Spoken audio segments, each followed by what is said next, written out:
Hello everyone, this is Lolly. One of the things we tend to pick up are these bags that have been made out of the recycled plastic bottles. And at Creativation, many of the companies generously share their logo bags with us. And I have loved the colors of this Chameleon Pens bag that I was given at Creativation. And many of you remember, and I will give you a link down below to it, that I took a bag that I got at the thrift store, and I took it apart, and I made a journal cover out of it. Now, I am going to use my seam ripper and take everything apart on this bag and see what I can make out of it. Okay, so I took all this apart. So this was the edging on it, and I have one really, really long piece here. You can see how long that is. I'm going to fold that over. This pretty big piece here. And I have the two side panels here. Okay. So what I was thinking, last time I took a bag apart, I made a journal cover. I am thinking this time of making a little case to hold the Chameleon pens. Wouldn't that be cool?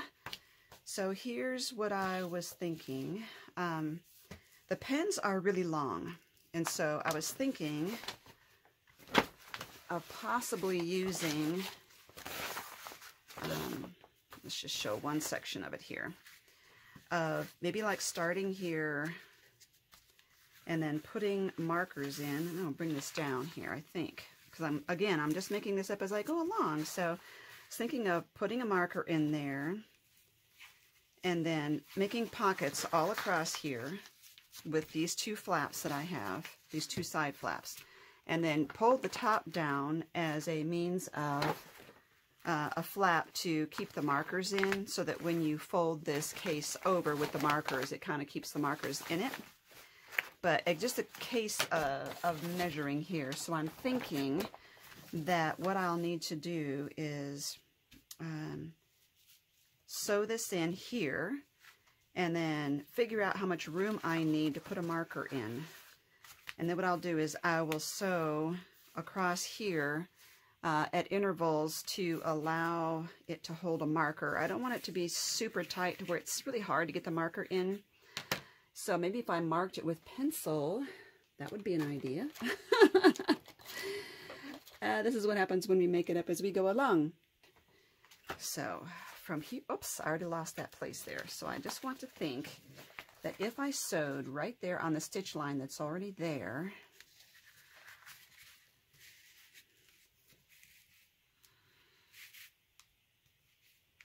and then maybe right here, is that's loose enough. So if I match that with this line right there, that would mean that I was making a stitch line. That's about, it's 2 1/4 from my first stitch line. So I could go here, and then I think what I'm going to do is make 2 stitch lines like this. So there's actually kind of a gusset in between markers, and then I'll mark 2 1/4 from that one. This one's going to be harder to see because it is in the blue there. I wonder if I could use, I might be able to use a little bit of Sharpie, because I'm going to use black thread anyway. Okay, oh yeah, this is going to be hard because now I'm into the black zone here.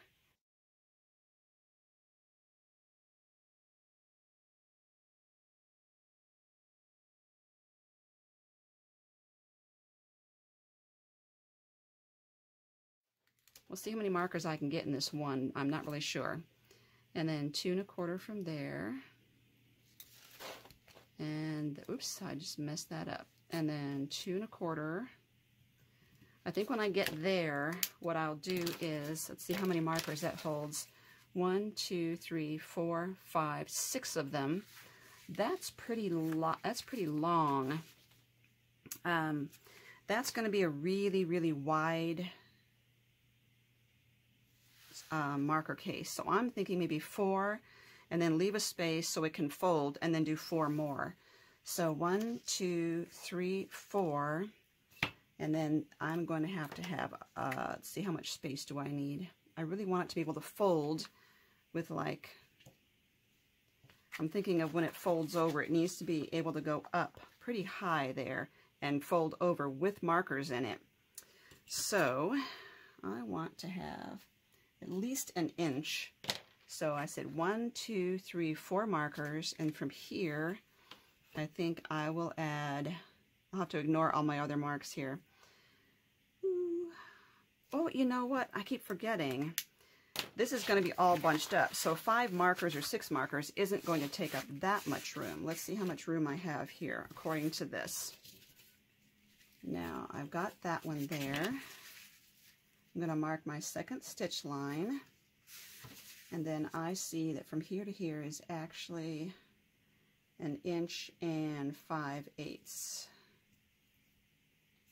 1 inch and 5/8. So that's what's going to be the judge, not, you know, because this is going to get bunched up like this as it holds markers. I was looking at the length of this. 1 inch and 5/8.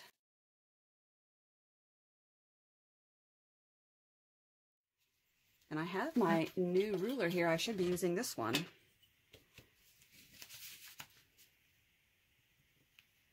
So 1, 2, I've got 3 markers now.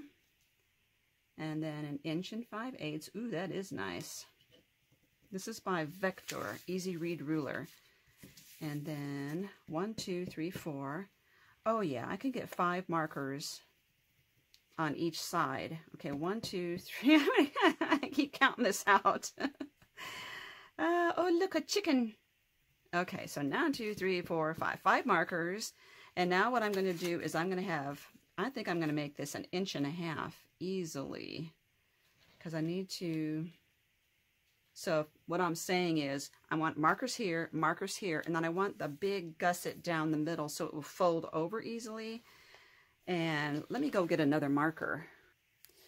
Okay, so assuming we have markers in here like this, I want to be able to fold over one side over the other comfortably.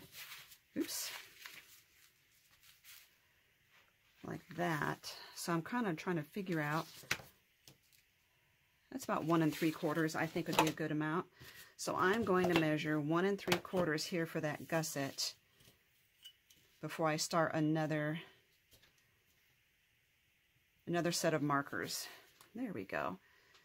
Okay, and I see I'm going at an angle here, so I need to kind of straighten up and fly right here. And try to get these about the same here.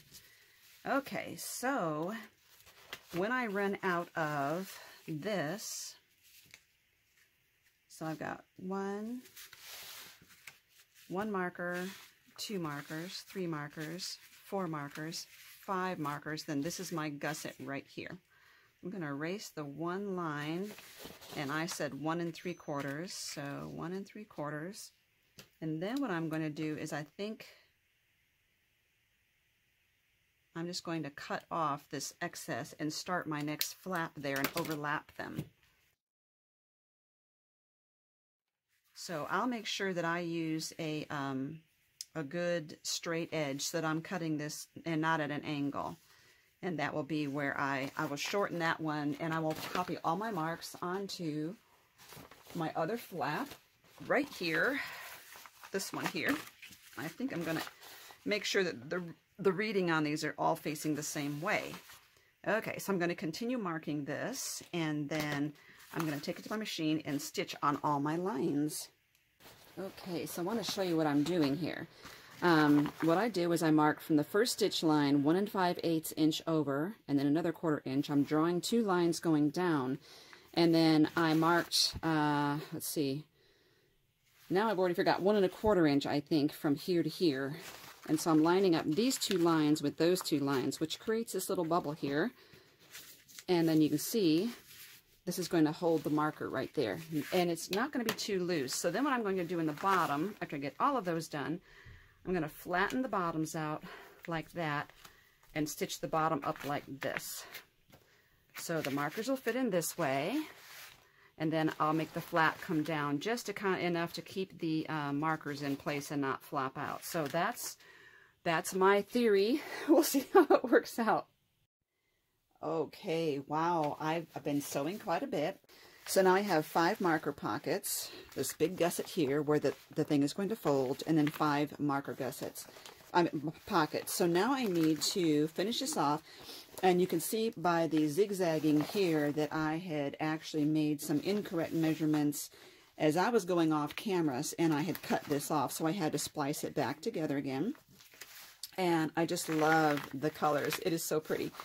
So now what I need to do is cut off the excess here. As you can see, I have quite a bit left. So I'm going to cut it like right about there and then fold it over and stitch that in place here so I'll have a nice finished edge like I do here. Okay, so I got that sewed, folded over and sewed in. So now what I want to do on the bottom edge is I'm going to flatten the bottom of each of these like that and then sew this up there. And I really don't need this much in the bottom. I could have lowered the whole thing down, but we're going to work with it as it is. This is really coming together now. There's the bottom of it all cinched up. And as you can see, the markers fit in there really well. Now, what I need to do is figure out how far down to bring this, but I also want to finish this off by replacing this, which was holding the bag together in the first place. I'm just going to go straight across there. Normally when I make something like this, I would want to make the flaps kind of come at an angle so that when you fold it, the flaps aren't sticking out. I might see how it works and play around with it and see how that goes. It looks like they may just stick out a little bit, so we may want to do that. Figure out how to just angle this a little bit and maybe seal it off with this. Not really sure at this point. So right now I want to finish this off, and then what I'm going to do is set myself a comfortable measurement here. I'm thinking one thing you can do on these to make sure the flap really stays is to like stitch across the top. Just do a top stitch right across there. So it'll always be like this, but then you have a hard time getting your markers in and out. So I think I will not do that. We'll see. It's something that I can always go back and do later. So for now, I do want to put this on there, and then we'll get it kind of measured, and then we're going to put the handles back on. So this is roughly the size we're going to have here. That'll be the front, and that'll be the back. And then the handles that I took off can be put back on here like that. But I would make them shorter because they're going to be too long now. It's not a tote bag anymore. Okay, let's go and work on getting this on there. So I sewed that edging back on there. And now I guess the big question is, so if I put my markers in here comfortably, the whole thing will be about 10 inches tall. So I would want to put the handles, how big do I want those? I think I need to press these because they're pretty loose, pretty wrinkled here. So if I did this at 10 inches, I would want my handles to be kind of evenly spaced, and I think they're too big as they are. This looks about right to me right there. So I'm going to cut that off and measure it and kind of burn the end there so it doesn't unravel.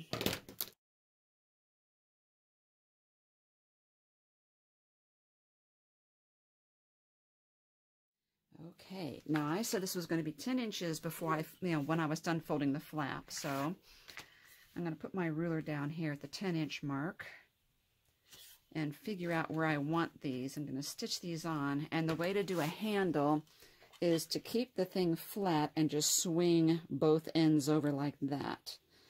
Okay, so 10 inches.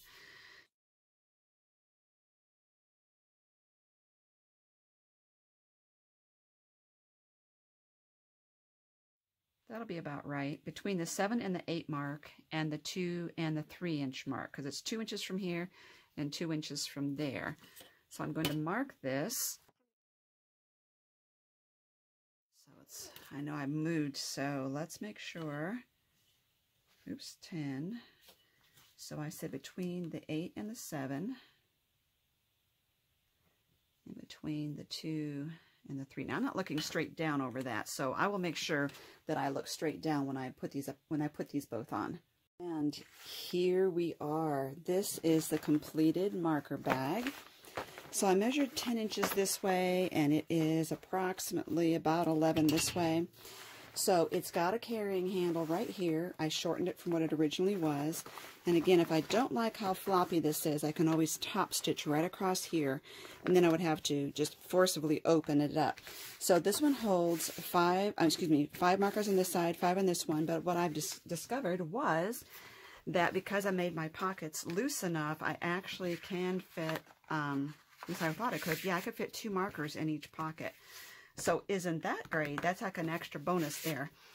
And this set here, these were the ones that were given to us in the VIP kit at Creativation this year. Alrighty, so I think for now I'm going to leave this as it is and not top stitch it, because what I want to do is play with it and see, you know, how it works. I think top stitching would help it so that when it's closed, this wouldn't like stick out really far. Top stitching it would definitely give it an extra bonus there. And now you can see at this why, and it would also make it look a lot neater on top. And you can see why I have this big gusset right there, is that so that it could fold without having markers right in the center right there. That's why I gave it such a big gusset right there. So it's easy to sew on this material, except it is a little slippery. The project I took on was quite, you know, an engineering feat to measure all this out and calculate what I wanted to do. If I were to do anything different next time, whenever I sewed the gussets in between the pockets, I started up here, went down and around. Next time I would start down here so that all the knots would be underneath this part here that I folded up and sewed over. So it would just be hidden a little better than what it is now. Other than that, I mean, I think it was a really interesting project. I'm glad that I tackled this because I think it's just great using these bags for creative purposes. And what better way, and there's the little chameleon, what a better thing to do if you're going to take a chameleon bag and turn it into something than to turn it into a marker bag. So thank you so much for watching. Make sure you look it down below for all the links I'll give you. And I will also give you a link to the last bag that I repurposed, which was turning it into a journal cover.